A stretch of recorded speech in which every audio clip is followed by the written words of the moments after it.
Hello दोस्तों, कैसे हैं आप सब लोग। मैं हूं जतिंदर सिंह दी जर्मन मेंटोर पे, जहां आप सीखते हैं जर्मन बहुत आसान वे में मेरे साथ। फ्रेंड्स, आज मैं आपको बताने वाला हूं कि रेगुलर वर्ब्स क्या होती हैं, रेगुलर वर्ब्स का कॉन्जुकेशन पैटर्न कैसे होता है, ये इर्रेगुलर वर्ब से कैसे अलग होती हैं। इसमें कुछ रूल्स होते हैं जो हमें फॉलो करने पड़ते हैं आपकी कॉन्जुकेशन में, जो आज हम सीखेंगे इस वीडियो में। पूरा वीडियो देखिए, समझिए और कमेंट करके बताइए आपको कैसा लगा। लाइक और शेयर भी कीजिएगा और चैनल को ज़रूर ज़रूर सब्सक्राइब कर लीजिए दोस्तों, बेल आइकन प्रेस करके आने वाले वीडियोस के नोटिफिकेशन मिलते रहें। तो चलिए शुरू करते हैं रेगुलर वर्ब्स का कॉन्जुकेशन लोस केट्स। सबसे पहले conjugation of verb. Meaning of verb क्या होता है friends? To to any activity either in movement और non movement is called as verb. जब हम कोई काम करते हैं उसके अंदर कोई मूवमेंट होगी या कोई मूवमेंट नहीं भी होगी तो उन सब को हम वर्ब बोलते हैं। जैसे एग्जांपल देखिए, to play, to eat, to sleep, to watch TV, to sing, to here.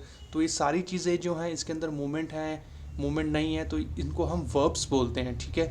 अब जर्मन के अंदर देखिए फ्रेंड्स, क्या होता है कि दो तरीके की वर्ब्स होती हैं, रेगुलर वर्ब्स और इर्रेगुलर वर्ब्स। तो रेगुलर वर्ब्स आज हम इस सेशन में सीखने जा रहे हैं, इर्रेगुलर वर्ब्स मैं नेक्स्ट वीडियो में आपको बताऊंगा। अब इन दोनों ही वर्ब्स के अंदर जो है सब वर्ब्स होती हैं जिसको हम बोलते हैं सेपरेबल वर्ब्स, आपकी होती हैं मोडाल वर्ब्स और आपकी होती हैं रिफ्लेक्सिव वर्ब्स। ठीक है। तो जो आप कह सकते हैं रेगुलर और इरेगुलर वर्ब्स है मेन स्टेम, और जो दूसरी वर्ब्स हैं वो हैं इनकी branches.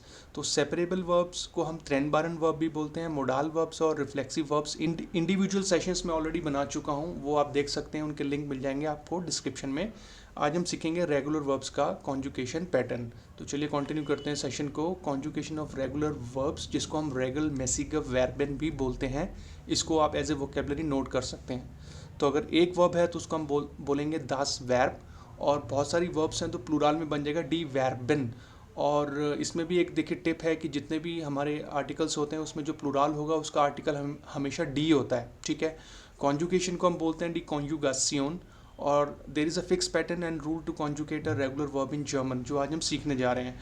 The regular verbs also known as weak verbs, इनको हम वीक वर्ब्स भी बोलते हैं। ठीक है। अब देखिए एक एक करके चीज़ समझते हैं, कंटिन्यू करते हैं। कॉन्जुकेशन ऑफ रेगुलर वर्ब्स, देखिए सबसे पहला नोट जो है, the pure actual and general form of the verb is known as infinitive.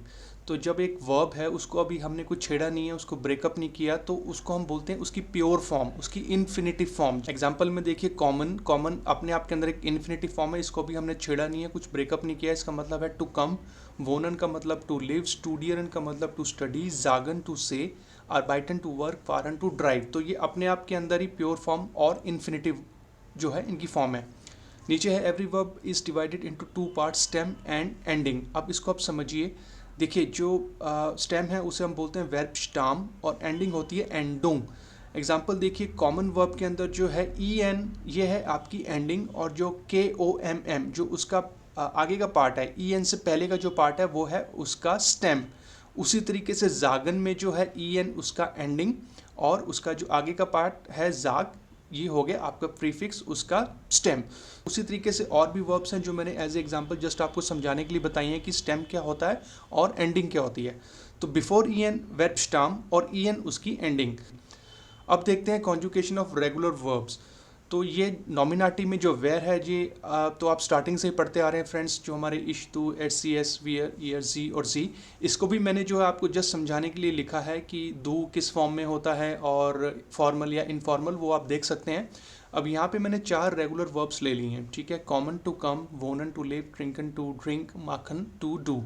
अब इसमें देखिए कॉन्जुकेशन जैसे मैं पहले भी बता चुका हूँ, लेकिन इस सेशन में, इस वीडियो में आपको दोबारा से बताऊंगा इसका पैटर्न। देखें, इश बन जाएगा इसमें कॉमा, दू, कॉम्स्ट, एस सेम होगा, कॉम्ट, वियर, इन्फिनिटिव फॉर्म हमेशा यूज़ होती है। ईयर की जो कॉन्जुकेशन होती है वो हमेशा एस वाली होती है, कॉम्ट, और जी नीचे हमेशा इन्फिनिटिव फॉर्म में होते हैं, प्योर फॉर्म में होते हैं, कॉमन। तो उसी तरीके से आप देखिए वोनन, ट्रिंकन और माखन के अंदर जो कॉन्जुकेशन है और जो सेम है पैटर्न। ठीक है। और मैंने जो है यहाँ पे विद इन ब्रैकेट्स जो मेंशन कर रखा है एस के केस में, जो कॉम्ट, कॉम्ट, कॉम्ट और वोंट, वोंट, वोंट, और जो बाकी की वर्ब्स हैं वो बिल्कुल सेम है, क्योंकि एस की जो कॉन्जुकेशन होती है ना दोस्तों, वो हमेशा सेम रहेगी। नीचे नोट भी मैंने लिखा है, the conjugation of S will always remain same in all types of verbs. और दूसरा जो है द प्लूरल सब्जेक्ट्स वियर, जो वी है, जी जो दे है, एंड यू जो आपका फॉर्मल वाला आप होता है। या ठीक है, will use infinitive verb always as it is. तो यहाँ तक आपको समझ में आया होगा। अभी जस्ट मैंने आपको जो है कॉन्जुकेशन सिखाई है इन 4 वर्ब्स की, लेकिन इसका पैटर्न क्या होता है वो हम अगली स्लाइड में सीखेंगे, ठीक है। तो इसको आप बेशक नोट कर लीजिए, इसको लिख लीजिए या आप इसका स्क्रीनशॉट ले लीजिए अपनी वोकैबुलरी के लिए, ठीक है। अब मैं आपको सिखाऊंगा पैटर्न। चलिए देखिए, कॉन्जुकेशन ऑफ रेगुलर वर्ब्स। हम एक कॉमन वर्ब ले लेते हैं, जस्ट एग्जांपल जो अभी हमने पिछली स्लाइड में देखा। सब्जेक्ट आपके सेम है जो लेफ्ट साइड पे है, नॉमिनेटिव। अब समझिए जो मैं आपको समझाने वाला हूँ कि पैटर्न कैसे होता है। जो इश होता है, जब इश की बारी आती है तो इश कॉमन को ये बोलेगा या किसी भी वर्ब को ये बोलेगा कि ठीक है, आपकी जो एंडिंग है ई एन, उसमें से मुझे एन नहीं चाहिए, ठीक है, मुझे आप एन से पहले ई तक जो है मैं कॉन्जुकेशन अपनी चाहता हूँ। तो यहाँ पे कॉमन का बन जाएगा कॉमा। अब जब दू होता है, दू ये कहता है कॉमन को ठीक है, आप जो है इसका जो एंडिंग है ई एन, इसको हटा के मेरे साथ एस टी लगाइए हमेशा, ठीक है। तो वो कॉमन को बोल रहा है कि ठीक है, आप मुझे कॉम्स कर दीजिए, ई एन मुझे लास्ट में नहीं चाहिए। और जो एस जी एस हैं ये हमेशा सेम रहते हैं, ठीक है, ये आपस में फ्रेंड्स हैं। तो ये कॉमन को बोलते हैं ठीक है, आप जो एंडिंग है उसमें से ई एन हटा दीजिए और उसके जगह हमें टी चाहिए, टे, ठीक है, हम तीनों एक साथ ही रहेंगे। तो एस जी एस आप देखिए कॉम्प्ट रहेगा। वियर जो है, वियर कहता है कि ठीक है, हम प्लूराल में है, हमारी यूनिटी ज़्यादा है, तो हमें कोई जो है इन्फिनेटिव फॉर्म में चेंज नहीं चाहिए, तो जो भी वर्ब होगी हमें एज इट इज़ चाहिए। और जो ईयर है, ठीक है, ईयर कहता है कि ठीक है, एस मेरे फ्रेंड्स हैं तो मैं अपने फ्रेंड्स के साथ जाऊंगा। तो जो कॉन्जुकेशन आपने एस के साथ रखी है वही कॉन्जुकेशन मुझे चाहिए अपनी कॉन्जुकेशन में, ठीक है। तो ईयर भी आप देखें तो हमेशा एस की तरह कॉम्प्ट ही होएगा और बाकी वर्ब्स के साथ भी। और जो जी और जो जी होता है, जी आपका यू आप वाला और जी दे वाला, ये भी कहते हैं कि ठीक है, वियर हमारा फ्रेंड है तो हम अब वियर के साथ जाएंगे और हमारे अंदर भी जो है इन्फिनिटिव फॉर्म ही रखिएगा, हमें भी कोई चेंज नहीं चाहिए। तो फ्रेंड्स, ये जस्ट एक कॉमिक वे में मैंने आपको समझाया कि इश क्या कहता है, दू क्या कहता है, एस क्या कहते हैं और बाकी के सब्जेक्ट्स क्या कहते हैं मेन वर्ब को। तो यही चीज़ जो है मैंने राइट साइड पे देखिए विद इन अ बॉक्स लिखी है, कॉन्जुकेशन रूल रेगुलर वर्ब्स। इश के अंदर कॉमा, एन विल ओमिट, दू के अंदर कॉम्स्ट, E N will omit and S T will be add. तो ई एन की जगह एस टी आ जाएगा। और एस कहते हैं कि ठीक है, कॉमन का कॉम्प्ट बनेगा, ई एन मुझे नहीं चाहिए, मेरी जगह आप टी लगाइए। वियर कहता है कि मुझे कोई चेंज नहीं चाहिए। ईयर कहता है सेम एज एस, जो कॉन्जुकेशन एस है मैं उसी के साथ जाऊंगा, उसी के साथ स्टैंड करूंगा। और जो जी और जी है ये भी कहते हैं कि ठीक है, हम वियर के फ्रेंड हैं तो हम मेन कॉन्जुकेशन जो हमारी रहेगी वो हमारी इन्फिनिटिव में ही रहेगी, हमें भी कोई चेंज नहीं चाहिए। तो फ्रेंड्स, ये मैंने थोड़ा आपको अच्छे तरीके से समझाया। आई होप कि आपको पैटर्न समझ में आ गया होगा कि रेगुलर वर्ब्स के अंदर जो है कौन सा सब्जेक्ट क्या बोलता है वर्ब को, ठीक है। अब अगली स्लाइड में मैं आपको एक ऐसी चीज़ बताने वाला हूँ जो शायद आपको ना पता हो या आपको इससे पहले आपको किसी ने बताई ना हो, ठीक है। तो अगली स्लाइड को गौर से देखिएगा और इसको ध्यान से समझिए जो मैं अब आपके साथ शेयर करने जा रहा हूँ। देखिए, नॉमिनेटिव ये जो सब्जेक्ट हैं सेम है।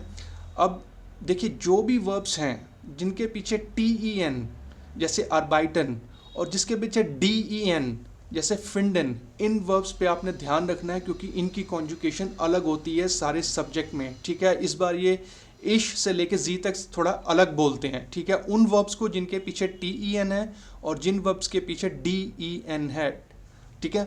अब देखिए इसमें रूल क्या है। इश तो यही बोलेगा कि ठीक है, रेगुलर वर्ब्स में जो मेरा रूल था मैं वैसे ही जाऊंगा, ठीक है, आप एन हटा दीजिए, ठीक है, और मुझे ई तक रखिए। तो इश आर्बाइटर और इश फिंडर। अब दू ये कहता है कि ठीक है, मैंने रेगुलर वर्ब्स पे मैंने आपको बोला था कि ई एन हटा के एस टी लगाओ, लेकिन इस बार मुझे सिर्फ एन हटाना है और एन की जगह मुझे एस टी लगाना है अपने साथ। वही चीज़ फिंडन बोलता है कि ठीक है, जो टी ई एन बोल रहा है मैं भी डी ई एन भी यही करूँगा कि एन हटा के उसकी जगह एस टी लगाइए, ठीक है। और जो एस जी एस हैं वो भी यही कहते हैं कि ठीक है, मुझे हमें भी जो है एन नहीं चाहिए, तो आप उसकी जगह एन की जगह हमें टी दे दीजिए, ठीक है। तो ये बन जाएगा अर्बाइटेड और इस तरफ बन जाएगा फिंडेड। वियर तो फ्रेंड्स देखिए इसका तो अपना स्टैंड है कि मैं चाहे जैसी मर्जी वर्ब हो मैं तो इन्फिनिटिव ही यूज़ करूँगा, ठीक है। और ईयर ये बोलता है कि ठीक है, हम भी जो हैं एस के फ्रेंड हैं तो हमें भी जो है एस के साथ ही रखिएगा। तो ऊपर भी आर्बाइटेड है ईयर, यहाँ पे भी आर्बाइटेड और फिंडेड रहेगा। और जी तो देखिए वो तो वियर के साथ ही जाएंगे, तो वो कहते हैं कि ठीक है, हमें इन्फिनिटी भी चाहिए चाहे जैसी मर्जी वर्ब हो, जिसके पीछे टी ई एन है या नहीं या डी ई एन है या नहीं, तो हम इन्फिनेटिव ही रहेंगे। तो ये भी मैंने आपको एक कॉमिक वे में समझाया। अब देखिए यही चीज़ आपकी राइट साइड पे है, within the box the rule of conjugation, conjugating verbs which have T E N और D E N at the end. Example मैंने लिया आर्बाइटन का, लेट्स से, तो इश बन गया आर्बाइटर, ओनली एन विल ओमिट। दू कहता है आर्बाइटेस्ट, only N will omit and S T will be add. एरजीएस ओनली एन और टी विल एड। वियर नो चेंज, ईयर पुट मी एज एरजीएस, सेम जो है एरजीएस की तरह, और जी और जी भी नो चेंज। तो फ्रेंड्स ये एक छोटी सी टिप थी उन वर्ब्स के साथ जिनके पीछे टी ई एन, टे A N, D E N, डे ए एन आएगा। तो मैंने आपको बड़े अच्छे तरीके से समझाया दोस्तों।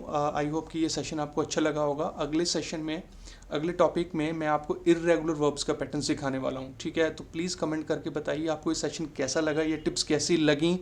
और लास्ट में आपके साथ आज शेयर करूंगा एक जनरल नॉलेज पार्ट, क्योंकि लैंग्वेज के साथ साथ हमें वो चीज़ें भी पता होनी चाहिए जो उस कंट्री से रिलेट करती हैं, उस कंट्री से जुड़ी हुई होती हैं। वो क्या है, देखिए आप जानते हैं कि जब क्रिसमस आता है तो हम लोग क्रिसमस ट्री बनाते हैं। तो Germany is the country where the Christmas tree tradition and decoration has been started in the 16th century by the devout Christians. तो ये क्रिसमस ट्री का जो कॉन्सेप्ट है ये जर्मनी में ही स्टार्ट हुआ था। जर्मन लोगों ने ही इसको जो है इंट्रोड्यूस किया था 16th सेंचुरी में।